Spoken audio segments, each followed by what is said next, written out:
Two?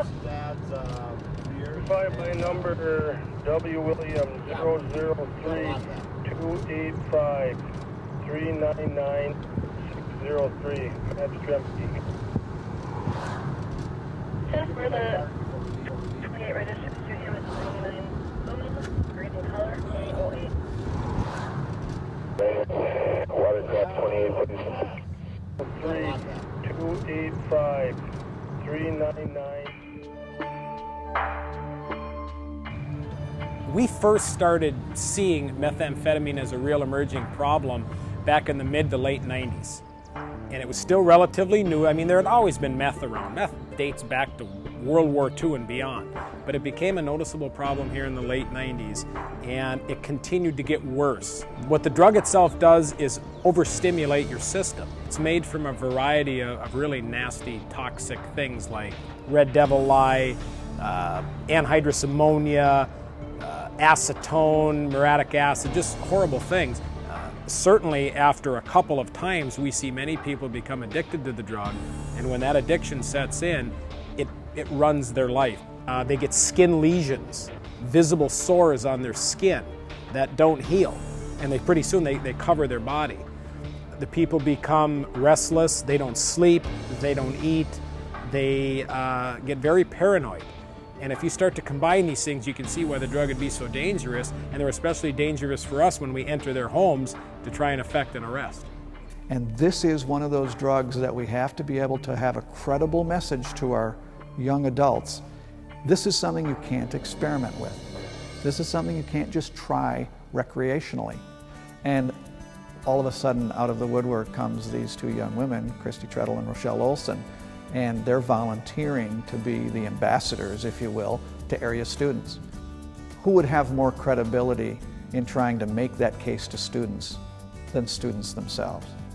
Well, we set many goals, but our main goal was just to raise awareness throughout Morrison County, to get to all the schools and the businesses, just to inform all the community members.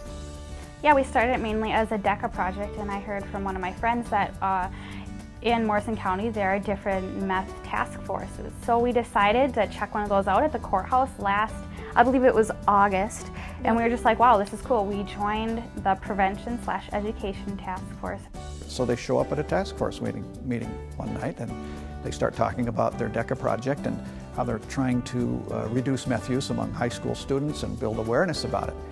And you only had to spend a little bit of time with these young women to figure out that, these were some exceptional young women.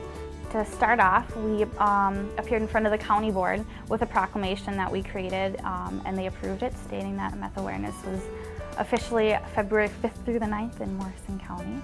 And we got teachers involved. We asked all teachers if they would be willing to add some meth information into their week's curriculum. Like the science department looked over the chemicals used to produce meth and its molecular structure. And so the students were, hearing it from us and seeing all our posters, and they were also getting it in their classes. Monday was a kickoff to meth awareness. We spoke with our announcements. Tuesday was wear sweat clothes to show that living meth-free is no sweat. And Wednesday was wear clothes backwards to show that you're turning your back to meth. And Thursday was wear red to promote meth awareness. And Friday was the judging of our poster contest that the intro art classes created. They just created different posters to help promote our week. So we were given the IQ magazines just from the task force, but they were created by the Initiative Foundation, and we distributed them throughout the different businesses in Morrison County, and it specifically talks about methamphetamine in Minnesota. Not only are we just saying, hey, will you display this, we're saying, hey, this is what we're doing. Will you help support us by displaying this? And also have them share some information to the rest of the community. Every parent should be concerned that their kid could be exposed to this, and we all like to think our kids make nothing but smart choices, but none of us are really that stupid. We know kids do risky things, they make bad choices, especially if they fall in with the wrong group. And when we heard about the project that Rochelle and Christy were putting on, it spoke volumes about their willingness to step up, try and address the problem with their peers. I think it's especially brave sometimes to talk about substance abuse in a high school setting, because we all know kids sometimes can be cruel and they can tease and they can pick at other kids that are trying to get out there and make a difference. And that's why the project that the girls tackled here was so beneficial, not just to the school, but really to the community as a whole. Any way you become involved, even if it seems to be an issue that's too tough to cover, or you feel that you won't be able to impact your targeted group, it's just so important to at least try. And like, we had no idea coming into it how what big of a project this was going to become, and that it would kind of turn into our life a little bit at times, and how involved we would become. This generation of young people that I think I see in Christy and Rochelle remind me more of the World War II generation, and that outreach, that sort of optimism that they can make the world a better place. And that encourages me a great deal when I see that, and I wonder to myself whether this won't be the next greatest generation. When methamphetamine threatened their friends and classmates, two young women stepped out of the shadows and into the fight. What began as a high school project grew into a county-wide campaign to open eyes and save lives. Joining forces with students, teachers, business, and government leaders, Rochelle and Christy delivered a counterpunch that resounded across Minnesota. Posters, presentations, broadcasts, curriculum, every medium delivered the same message: meth kills.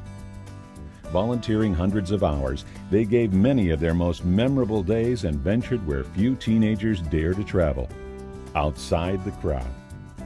For refusing to allow their age to limit their goals, the Initiative Foundation and Minnesota Power are proud to honor Rochelle Olson and Christy Trettel of Little Falls as our 2007 Outstanding Youth.